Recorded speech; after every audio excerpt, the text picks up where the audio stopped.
He's been in the workshop since the very beginning. Big round of applause for Dan Perlman.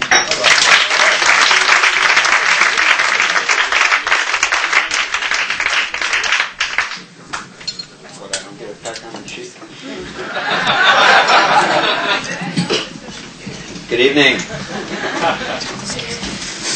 My family planned my life. You know, we used to have these family meetings because we had a big family and we had to decide things. And it was statistically decided that somebody in the family had to be gay. So we had a family meeting and voted. I was elected. It was unanimous. You know, it isn't easy being gay. There are a lot of things that you have to do when you're gay, and I try to live up to the ideals. But I just don't like opera.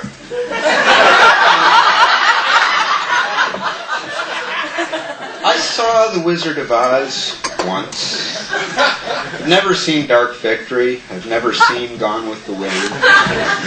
I can't do imitations of Bette Davis, Katharine Hepburn, or Mae West, and I don't like Chablis. I like beer and Monday Night Football. So, if anybody's interested, basically I'm a cheap date.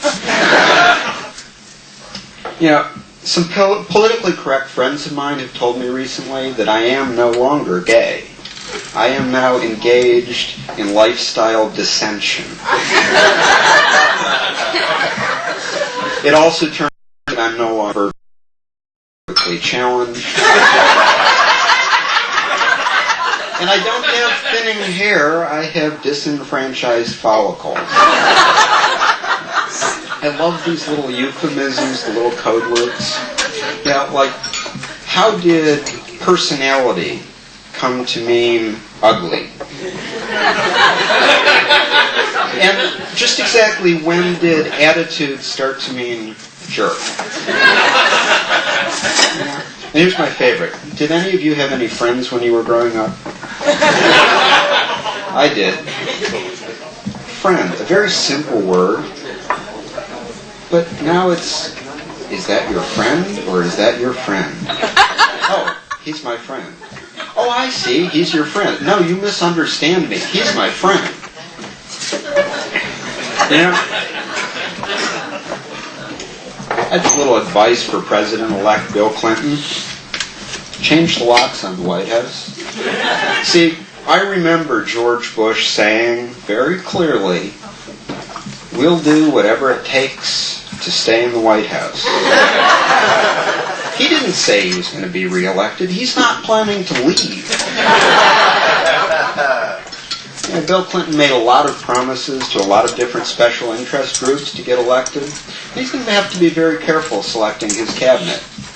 You know, like chief of staff is an important position, and I think the choice is quite obvious. You know, any black Native American, post-operative, transsexual, Jewish, lesbian, with a Hispanic surname in a wheelchair will do just fine. Family values. We heard a lot about family values during the election, and I remember reading somewhere that the average human body is worth about $5 in chemicals, which means that the average American family with 2.4 children is worth just about $22.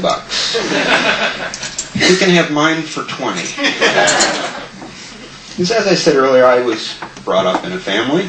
Did this happen to anybody else? It's an amazing experience when you think about it. You remember family vacations? There's a contradiction in terms. If I was going to make a movie of this experience, I would not call it Family Vacation.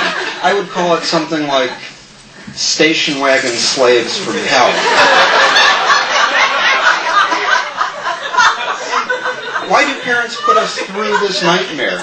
Think of it, endless hours locked up in a cramped rear seat, nothing to do but count license plates, and nothing to listen to on the way there but our parents arguing about whose relatives are more obnoxious to visit.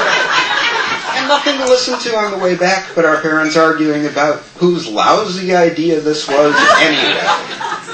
They do this to us, and then they wonder why we put them in nursing homes.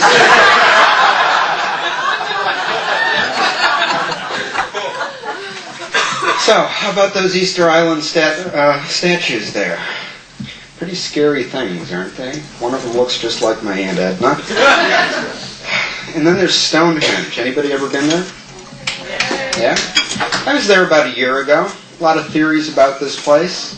Ancient sun calendar, Druid temple for sacrificial ceremonies.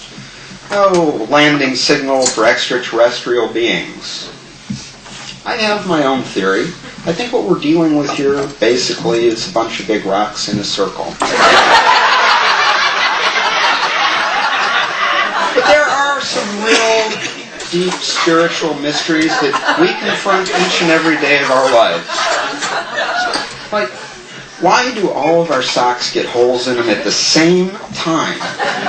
You know, you put one on and it has a hole in it. You don't need to look. You know all the others have holes in them now too. What happened? They were fine yesterday. And then there's the washing machine. It only has one door. It doesn't matter how carefully you watch it. You put clothes in and only some of them come out. Where did the rest of them go? And there's the coat hangers. You ever wonder about the coat hangers? You close the closet door, the lights out, they start to breathe. Especially those plain white wire ones. What is dust? Where does it come from? Why does it exist? Do we really want to contemplate the environmental issues around recycled toilet paper? Did you ever notice how the handrail on the escalator moves just a little faster than the steps?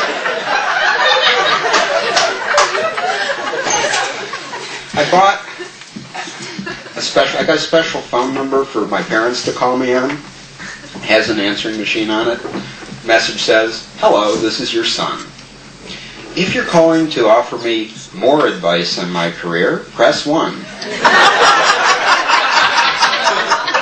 If you're calling to set me up on a date with the rabbi's daughter, Miriam, again, press 2. If you are calling me to once again complain that you don't have any grandchildren, press 3. And if you're calling me to offer me my inheritance while I'm still young enough to enjoy it, please hold for a personal service representative." Just before the show, somebody asked me why I like to do stand-up comedy. And it's actually very simple. Stand-up comedy is more gratifying than sex. I mean, with comedy, you don't mind if the people who are watching you laugh. So, thank you for being very gratifying.